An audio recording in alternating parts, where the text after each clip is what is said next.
trâu á trâu mày tục lên nha đấy trâu á đấy tôi xong tao bàn có xong các bạn bàn cho ăn cũng chờ xong mày nhưng con chặt luôn lắm chặt con sạch đây đây nó mungkin nung dalam sai ke meja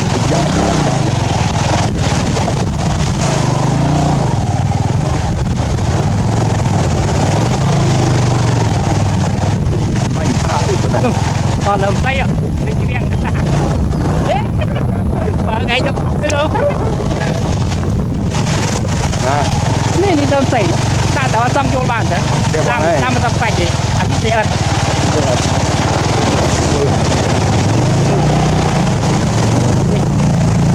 sampai ini tol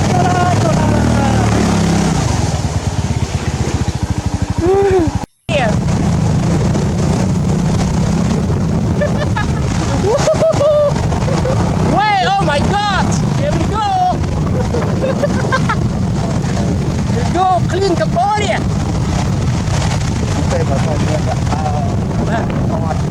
Video là mồm mà. Hey, clean up Cambodia. Why you join us? Why not? Everybody, come on, join us. Cambodia clean up, free, volunteer.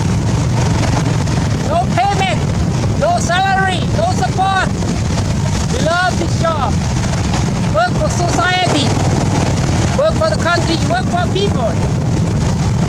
Are you a society lover? Are you activists? Join us on this action.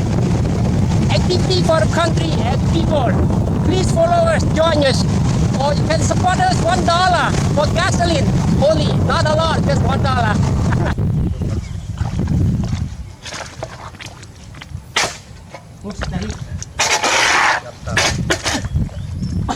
Ôi, tôm á. Mới bắt xăm rày anh.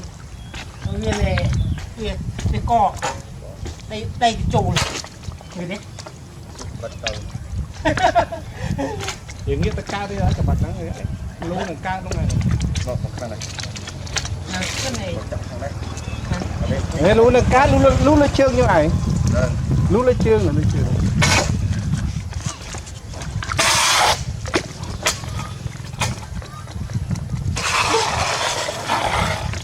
nhiên của không tổng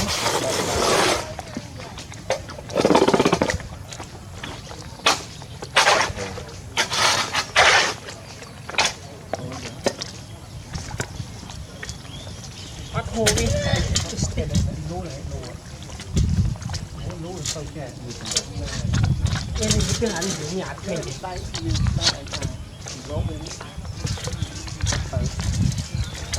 dạ dạ là bòn trong na này nhom tí là mồm mồm hả giật mồm giật mồm vậy na đi chơi đấy con mồm này đấy thế ui chú bạn chưa chắc to chứ bạn chắc to à lên màu lên luôn đây ta chụp luôn lúc ta cắt mất ra tàu rồi tao đây được cái chặt so đừng như không bật nhé này ở tiêm táo như kia nè anh ủa cái con nó mấy lá chỉ tin hả tin kim mà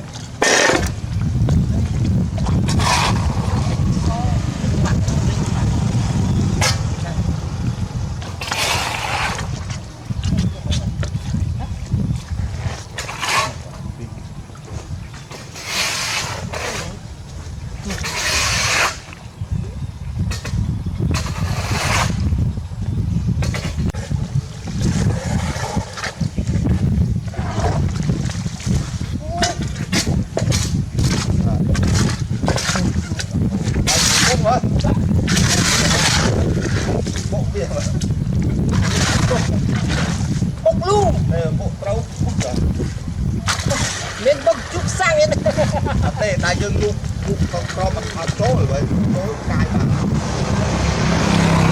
bên đây lúc số là cài rồi số hả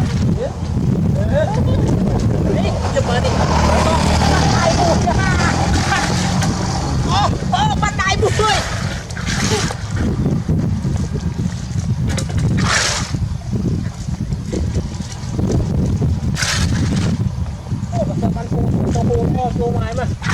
Ô, mong lên hết.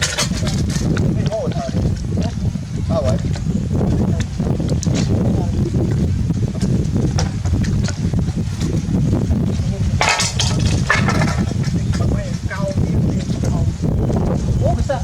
Sao mới mà.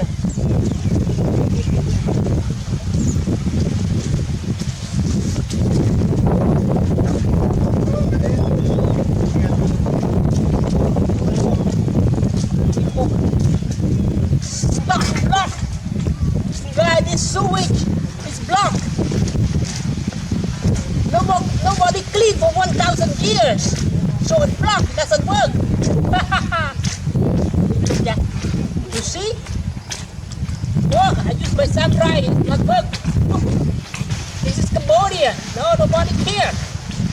Yeah, nobody care. You do, you on your own. Nobody will. 1,000 years, the sewage system no clean. Nobody care. So it's stuck. That's why it's flooding. Doesn't go to the lake.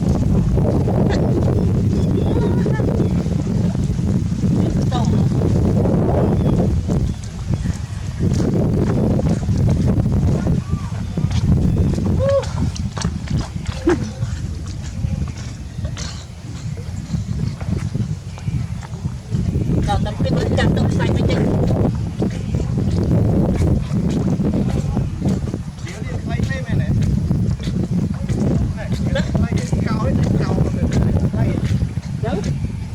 Ồ, nó bán này.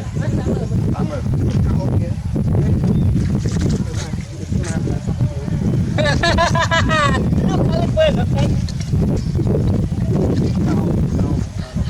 Good, eh? Stop it. Sewage is blocked. 100 years, 1,000 years ago. Look. Use this stuff to clean it. With clay. The sand we throw.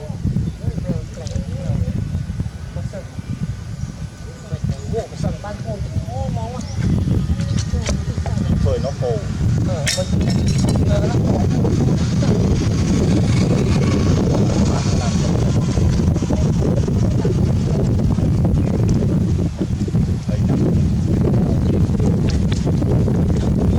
Sắp được bọc chết cái tôi bọc đi phải đi trong nào.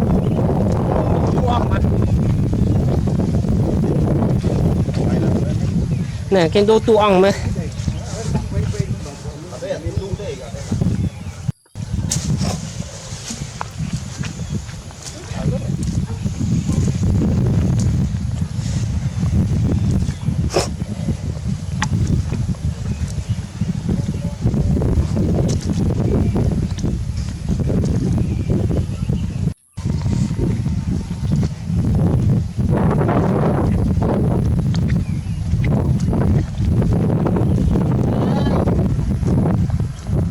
Doesn't work. My friend, that's why it is flooding in this community.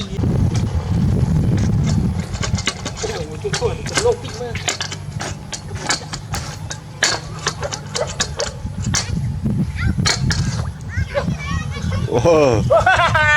Hey, you, why not? Why not you? Why not? Why not? Yeah, đúng kìa. Mà. Đây là một nhóm mà. Bà đấy. Bà cái đấy. Gặp cái chích đó. Why not? Dù bây giờ kê anh tất cả này hả? Hey, my friend, look. Why not? Why is it flooding? Why is it flooding?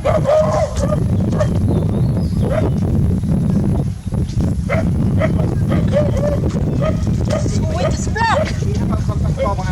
It's blocked. Tôi hiện tục ròm này. Cái tự nhiên đây.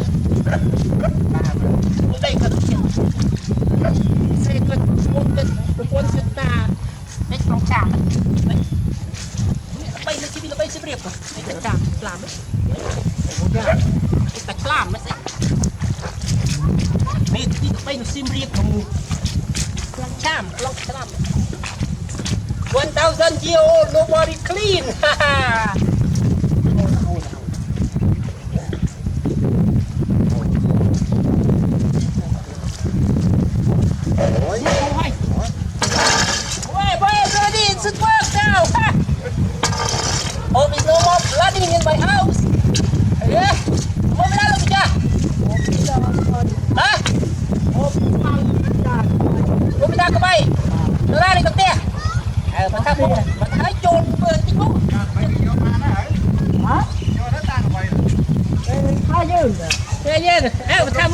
bẹt hết rồi tròn tròn luôn đi luôn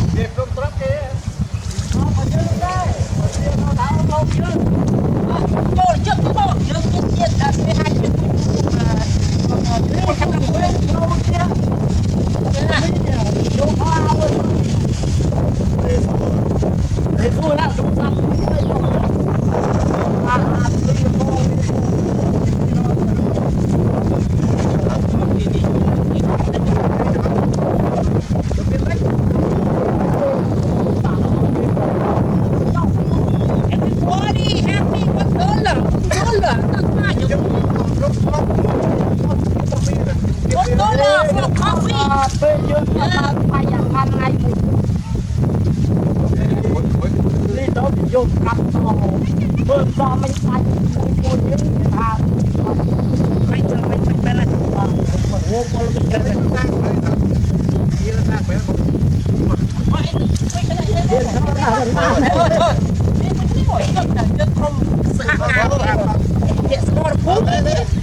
Oh my goodness!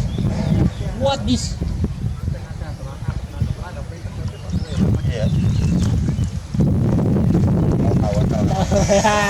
Thanks God! Thank my God! It's working!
Biết thông đến bạn lại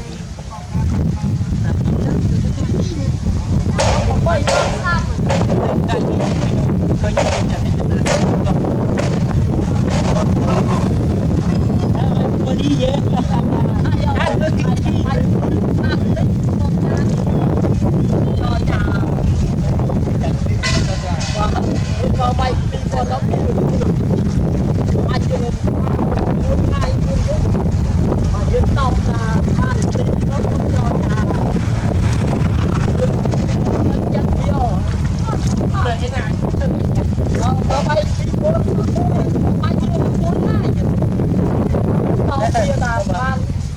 Okay, make it stick. Put in the switch.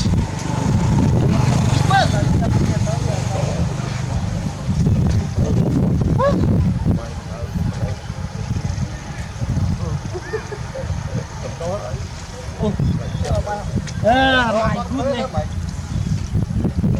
Rồi, rồi. Yeah! Wait.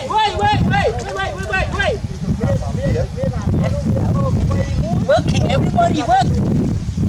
Don't forget $1 for coffee, okay? $1, not a lot, just $1. Hey, Hey, $1, okay, $1 for coffee, a magic stick used by James Bond, Cambodian superstar.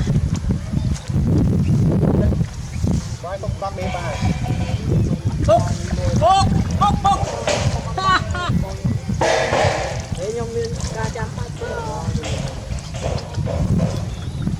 Mày đua để khi mày đua à, mày con mốt suốt bốc đi à.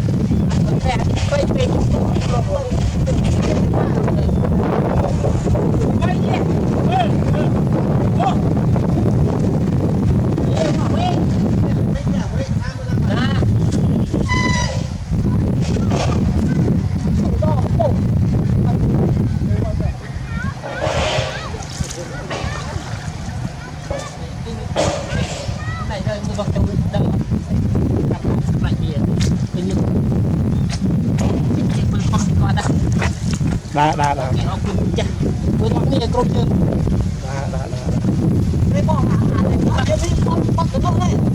Đã. Anh ấy phải cố đi bắt cái ao làm tập bắt chiên. Water magic. This magic stick.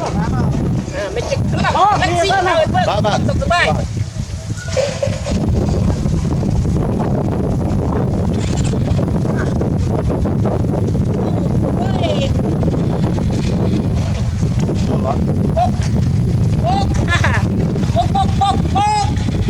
Push. Everybody see I poke. Push.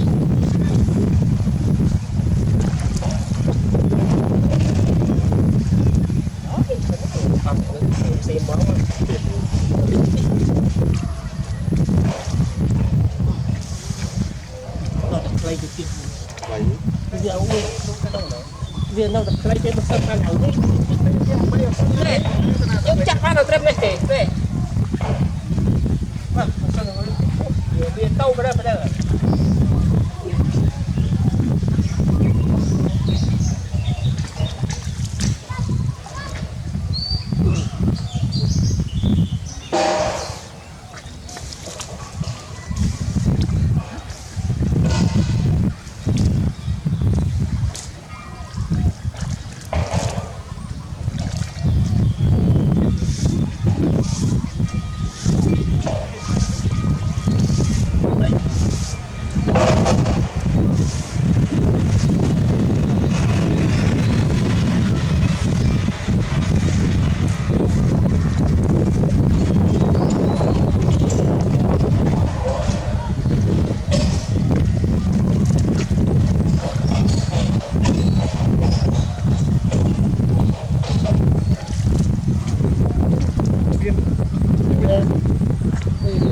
Trong lòng em xem với à. Khóa nó khóa mua nó tất cả mấy mua.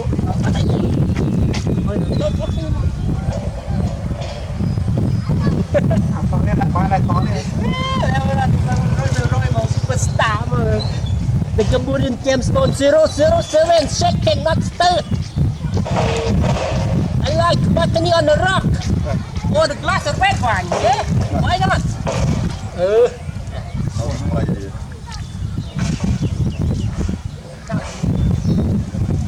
Xong thì dùng rơi bạn.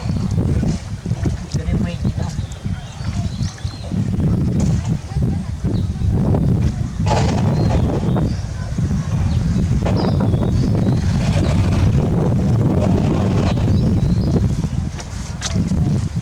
Bị khuất hơi bởi vì tình hình hôn đi sao các bạn.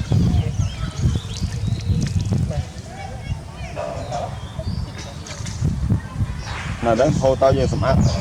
Chứ mà sao giờ bỏ anh đi chụp hai được sáu nữa. Vậy đi còn cái gì mình trôi cái cha con thì con chặt con đi. Thay con chạy. Đi tao hay con.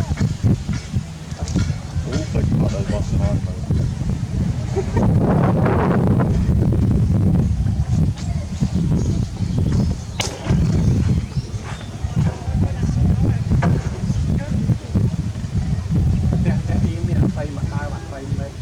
Bắt xích con mui đi cho.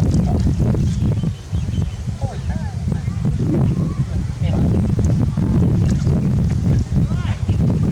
Nó cảm thấy tôi có mẹ tay mê chứ. Atay mấy atay cái phu atay anh nó bán là ruột thế bông bông thế bắt người cặp đâu mua rồi tao cô kê qua dưới ná là bông kê chém sôn nè sôn nè làm mày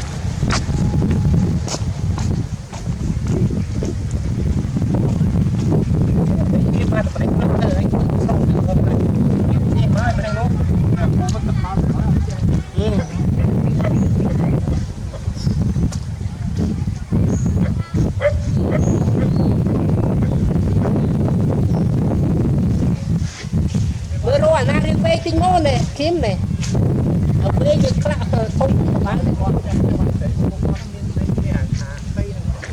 nhiệt thế nó xanh đi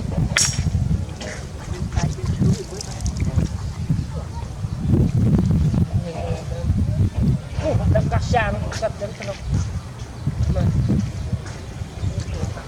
cắt đấy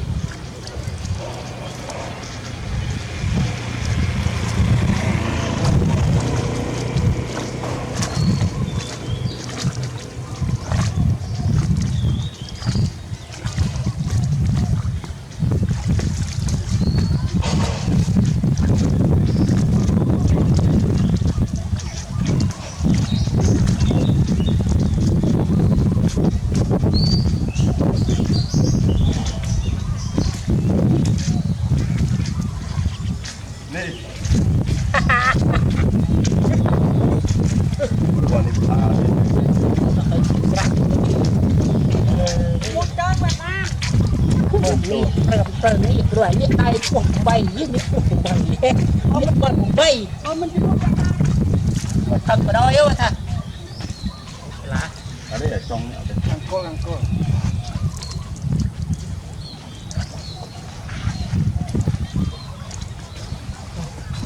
lôi mà bục đi hẳn bục superstar mà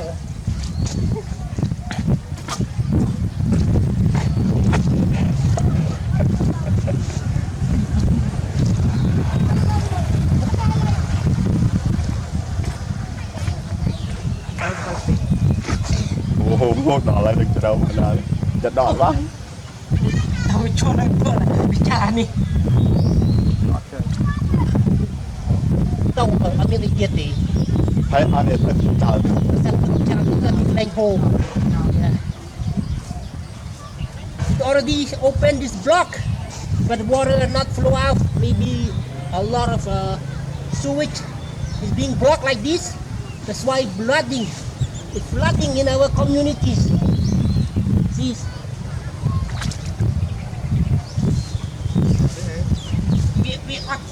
we are thô tế được cả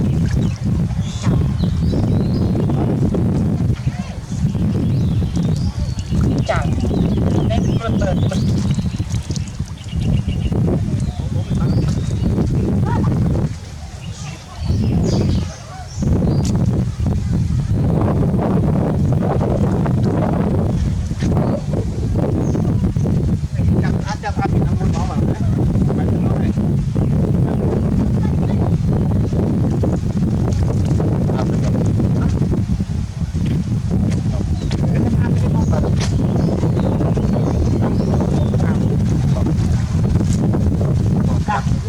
sana đấy nó ngồi đó con trời tan đưa lên này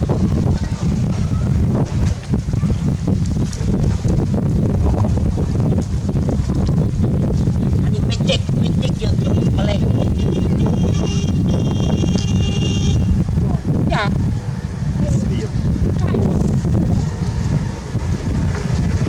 dạ lục cha cái luôn ở bang cà phê mình lúa xanh mưa cà phê cái pro thì chất để pro thì thuốc để pro thì chất miên cà phê mà đi cười là lượng hiện ta có bay ta có bay spirit of the buffalo temple non ta bay la ayo nhông nữa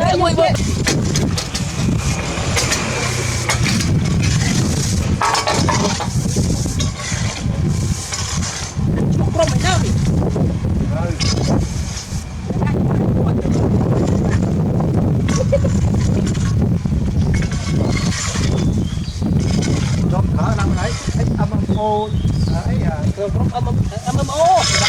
เลยเลี่ยนรถแค่นั่งไป เอาอยู่ใจเย็นเลยนะ รถแค่นั่งไปเอาผมมา โอ้ยเลยนะ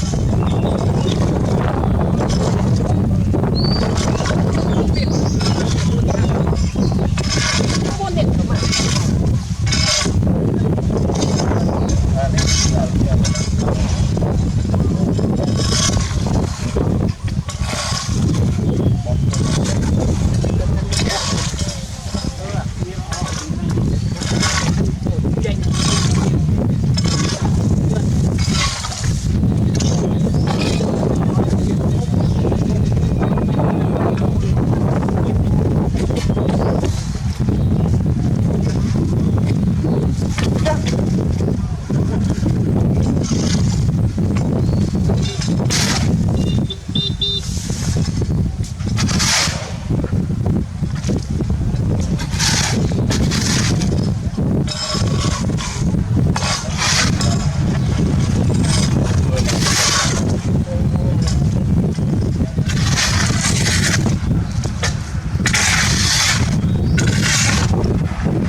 เมียนเมียน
ขอบดีขอบดีกรรมอะไรเตะคนที่เรียนตัวบุกเมื่อตีการยืนตัวเรียนวอลเลยอะไรละกรมสมานปราบงานกันนะ รถจะมาตรงมาติดอันตรายที่ตรงเก็บ เนี่ยใครมาตายเอง เนี่ยที่มันตักเบิ้ลหลังไปกัน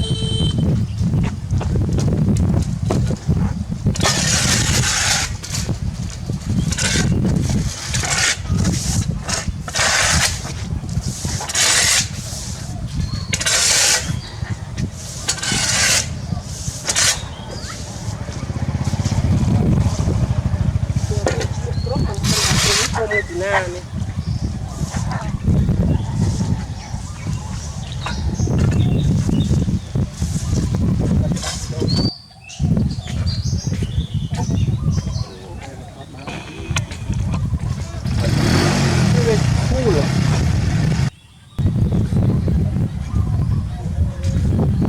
ยาตึกสระออกเตอร์ไว้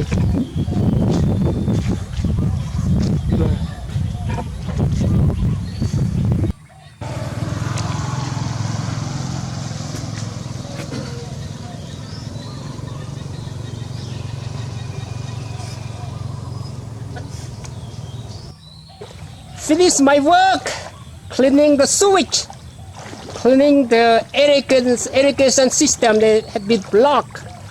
Now I'm all the way home.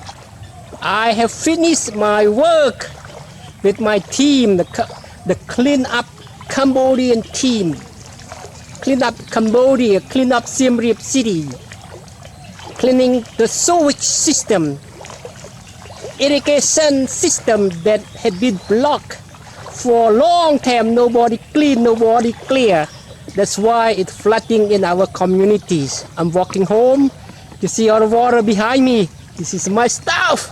Oh my goodness. Look, it's still a lot of water. Cleaning up the city, cleaning up the sewage, cleaning up the street is hard job. There's no sponsor, no money, no salary, no any support. You need to be open your heart. You need to be kindness. You have to have the pure heart in order to work like this. As you see in my video, nobody care. You have to do this work. If you don't do it, flooding in our communities. This is Cambodia. Thank you for watching.